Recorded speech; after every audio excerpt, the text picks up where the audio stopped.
What's going on with this right now? Charlie called me on Sunday. He was stuck on the side of the road. And, well, not really because he's in a Walmart parking lot, but he died while driving. Okay.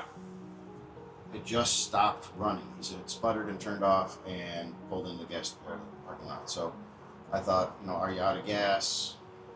Is the battery dead? All the logical things. Right. We tried to boost, obviously I went there with the trailer hoping for the best. I tried to boost him. It didn't do anything. Yeah. Battery terminal was loose. We found some stuff, but nothing would make it start. Okay. Computer doesn't even want to turn over. B just checked the oil a minute ago. Check this out. We also found in the parking lot dripping oil. Oh. This thing has an oil cooler in the front right there. And it's got nothing. But it's dry, A right? whole bunch of nothing. So my hope here is that the computer knows enough to not run the engine when it runs out of oil. Right. And so hopefully that's all that's wrong. Is we've got an oil leak, yet to be determined where. Mm. If we put some oil in it right now, it might just start up for us. Yeah. You got So 0-40? I brought some of the wrong viscosity oil. Perfect. If it starts, we'll just do an oil change later. Yeah. It's not going to hurt the engine just to start it for a minute. Something we need for the trailer probably is a Funnel? Yeah, I was going to ask if you had one. One of these days. Just watch my pro pouring skills. I'm like a bartender. Definitely not going to dump it absolutely everywhere. That one's half empty. So. Okay. And then we'll make it into a funnel.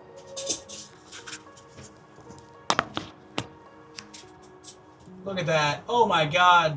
I'm so good. And modest too. Oh no. I'm not humble. Oh, that scared me. Well, Thank you. You got a knife? Yeah.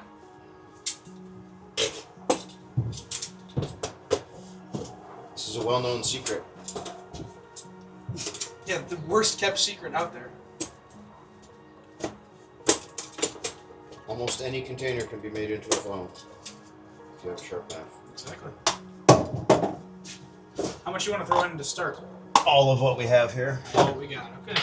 We only have 2.5 quarts, so if hopefully that's enough to trigger the computer to think it has oil in it again. Yeah. It's literally all the oil we have to have on the shelf. So.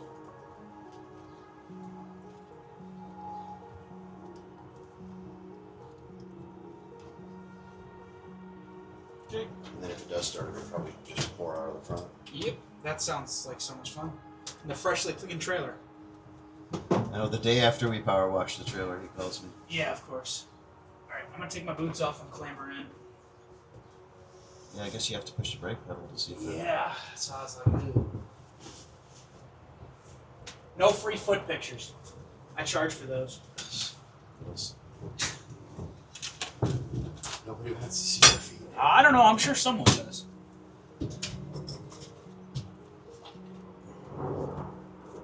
Okay.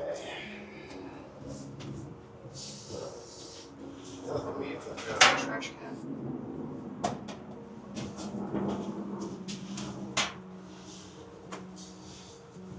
Alright, I don't want to scratch this.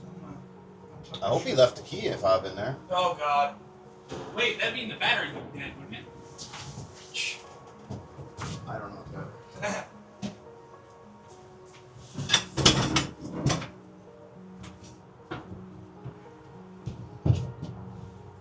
Yeah, I got a key.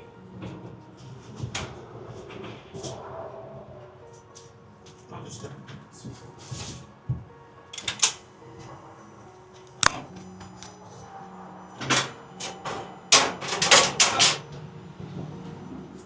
Nothing? Service shifter. Service airbag system. Shift.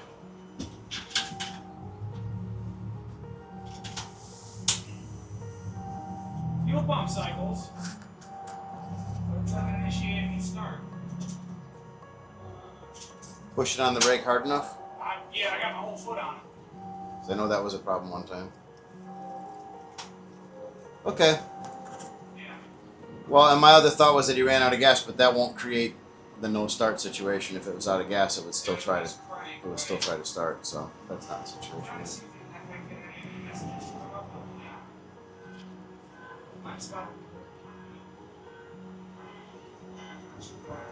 Unless like 2.5 quarts just still wasn't enough oil.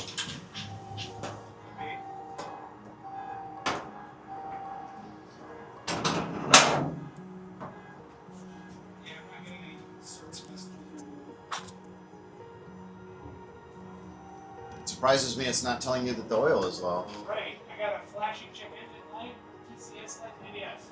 And airbag. Okay. I guess you can climb out of there. We'll have to drag it out of the trailer. Yeah. Well, that'll be so much fun. These cars, they don't... This is a 2018 Hellcat. It's not... what year is a 69 Dodge truck? It's not a 69 Dodge truck. It just looks like it was one. a 64. So No, it is a 64. This is a 9, yeah. The car underneath of it is a 2018 Hellcat, and so it's got all this modern stuff in it. And we keep saying it doesn't want this or it thinks that. It has so much computerization. It practically has its own, lifestyle and area code. It's like an entity of its own.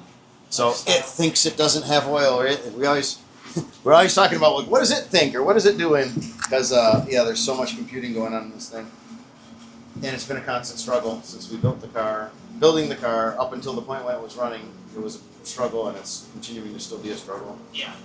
So we're troubleshooting stuff like it's a modern car, and we don't know, and all the systems aren't complete because it's been swapped. So who knows? It's like a fun little Scooby-Doo mystery. It's a great concept to have a modern car underneath an old body, but it also brings its own set of challenges, right? Yeah. Not Challenger. To integrate all those systems. Yeah, it's not a Challenger, but it brings its own challenges. Well, we're back here on the Hell Truck. Today's Thursday. Last that we recorded anything on it was Monday. At the time, tried to put a little oil in it, see if it would fire, see if the PCM was having problems, reading low oil pressure, and it didn't want to start. Didn't help us at all. So the client opted to just go ahead and just gut it. Got a whole entire new long block on the way, 6.2. So a lot of you guys that follow us on Instagram know the Hell Truck. And you know that it is currently sitting in our trailer, not running. Well, there was an oil leak that happened, and now all the babbitt from the bearings is in the oil filter and probably at the bottom of the oil pan. You guys got to see the glitter party that's going on the Hell Truck. This is the new engine for it.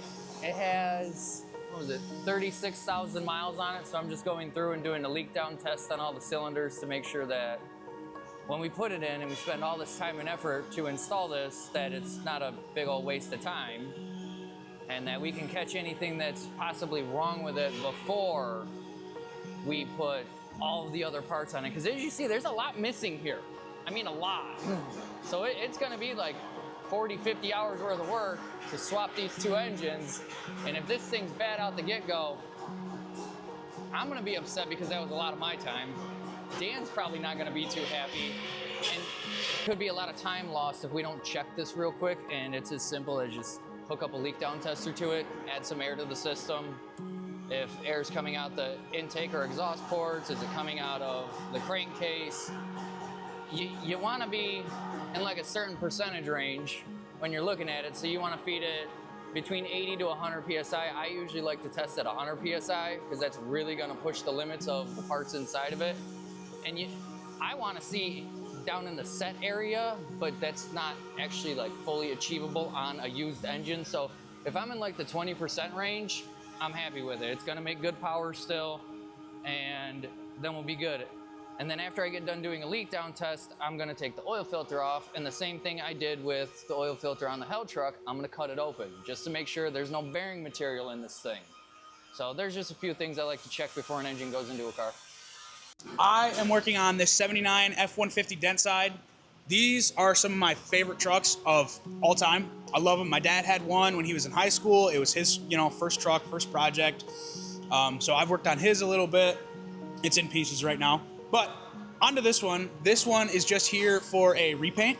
So I'm taking everything off, debadging. I got one of the fenders on the stand right here. I just pulled all the cladding off. It's really important when you're going for a repaint to strip all the old paint off, you know, especially with these older vehicles where it's a lot of lacquer-based paint. You can have a lot of really bad reactions. But yeah, just, you know, I'm going around, taking everything off. I got the fenders off. Next will be jumping into the cab, pulling the badges. I'm not sure if we're gonna take the doors off. I don't know. That's not my call. But yeah, that's kind of, I'm just gonna keep rambling until I'm done. I'm done now, I guess, for another 3-ish hours. But so far today, hopefully, you know, the shots showed it earlier. The fenders were, one of the fenders was hung. This one was still on. The other fender was off. Both the doors were on the cab. You know, as you can see, I got a little bit of a mess going on here, pulling the weather stripping out. Very clearly dry rotted. No longer good. But that's what I'm in the middle of right this very second. But, you know, I got everything all bagged up that I could take off. I still have a little bit of trim. But yeah, fenders have been removed, doors have been removed. I feel like I've done more, but I can't remember it right this second. Detrimmed everything. I detrimmed the doors, you know. This door had all the old trim on it. That's all gone. Handles are out, lock cylinders are out, mirrors are off. Just coming along. Probably tomorrow, maybe later today, I'll be sanding on it, getting all the old paint off and getting ready to make it pretty again. All right, so this is an MGA that I'm working on. I kind of inherited this project when I came here because I have a ton of experience with British cars. Been working on MGs, Triumphs, and Jaguars since I was before kindergarten. This car has been to 2 shops. It came here. All the metal work had to be redone. Motor mounts had to be cut and re-welded in. Frame mounts for the chassis, a bunch of work. Right now I've been reassembling the car and then going through the car because there's been a lot of kind of shoddy work done at the other shops. So I'm double checking that, fixing things, rewiring things that weren't wired right, in the process of assembling the car for the customer. Paint was done here. Paint looks very, very nice. Just trying to finish it up for the guy so the guy can enjoy it. Today I'm working on this beautiful 1969 Camaro. Dan has the hood up in the fab shop, but it is a collision repair insurance job through Haggerty. The gentleman purchased a toolbox, and the top box actually fell on the hood. And if you come over here, damaged the hood, and it also got the top part of this fender as well. So we're gonna replace the fender, repair the hood, repair the door, and then there's some other little spots that the client wants fixed up. So I'm getting this all taken apart. So I'm working my way around to the back end of the Camaro. Don't mind my mess everywhere. So we got this damaged fender taken off. I'm gonna detrim it, throw it in the trash. Just working on getting everything else detrimmed for paint. So that's like handles, belt moldings, wheel arch trim. Yeah, probably a couple more hours and we'll be good to pass on to the paint department.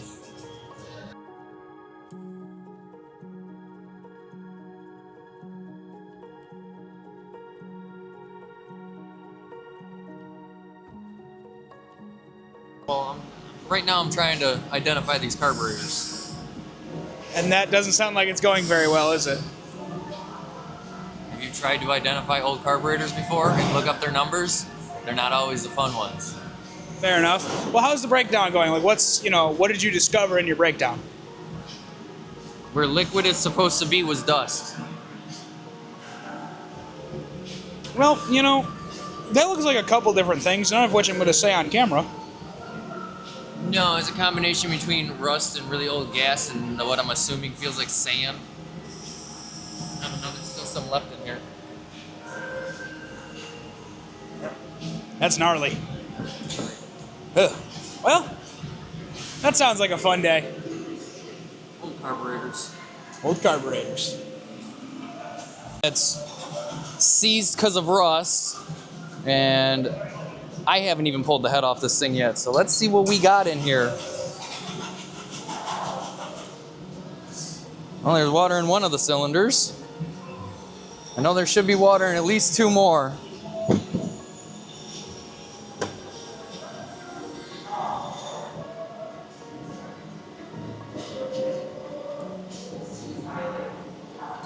I think this is gonna be our worst side.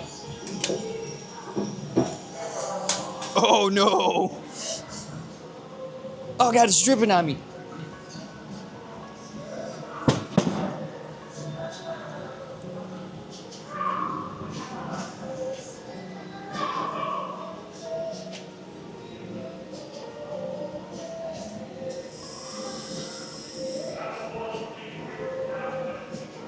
Yuck. Engine that was all locked up, and I say was because now it's apart. But this is the engine that came out of that blue GTO over there, and it had water in all of the cylinders. So I got the valves to close, and then all of the pistons that had water in them, here's the two worst of them, 1 and 2, all rusted up. These rings finally budged a little bit. These ones are stuck.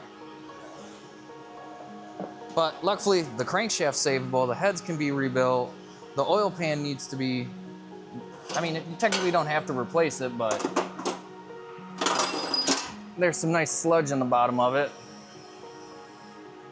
It's a little beat up. It'd be easier to do that. Now, if you come over here and look into cylinder 2, you can see where all the low spots are, and that's from rust eating away at it. So, I mean, I could hopefully send this to the machine shop and them tell me that it will clean up at 60 thousandths, or we just get a new block for it, which we know somebody that has a 389 block, and we're gonna get that block knowing that it's a virgin block, because this might not clean up, and if I have to go any further past 60 thousandths, and once you get to 60 thousandths, you start having a lot of overheating issues with engines, especially these old V8s. So it's better to just start with a more fresh block than it is to try to save this one, knowing how far gone it is. So this one right now, you just need to weld 2 pistons here, 2 pistons here, and put a piece of glass on top and have a nice center table. That's about all this block's good for. Hi, I'm Angel Ildefonso, and I'm with Motor City Metalcraft. I am the painter here. I pretty much take care of everything from final blocking all the way through clear blocking and polishing. So pretty much we work as a team here, and we take it through the stages, and then by the time it ends up to me, it's time to pretty much go in the booth. Yeah, now I'm pretty much polishing stuff that got done a few weeks ago. This is for Greg's car. I did the paint, and Hilary did the body, and then Dan did all the metal work. So as you can see, it just passes through the hands until it gets pretty much back to the customer. And now it's back to me, and we're gonna polish it up and keep it going. All right, so we're back with Greg's beautiful car. This is the Magwag to us. The process of what we did on this hood. So this hood is all done in metal by Dan himself. And from that point, Hilary took over and did the body work on it and got it all flush again and all nice and straight. Then from that point, we went on to paint. So I did 2 coats of black primer on this, blocked that down, then did 3 coats of base. Well, sorry, sealer, black sealer. Then I did base and then clear. So I did 3 coats of clear, came back, blocked that down. Then it went over to John for graphics. John did all the hand-painted graphics on this. This is not vinyl at all, to match the actual vinyl side. So this is vinyl, and this is all paint. So in my opinion, that's very impressive, but it obviously takes some time. Now, after that, it got 3 more coats of clear, then sanded down again, and now it's on to polish. So right now, I'm just going through and making sure all my sand scratches are out. It's still going to take a little bit of more massaging to get this super bright. And after that, we'll clean her all up, send her outside, wash it down, and we should be good to go. But again, Magwag, beautiful car. Shout out to Greg for bringing it to us and trusting us with it. Love this car.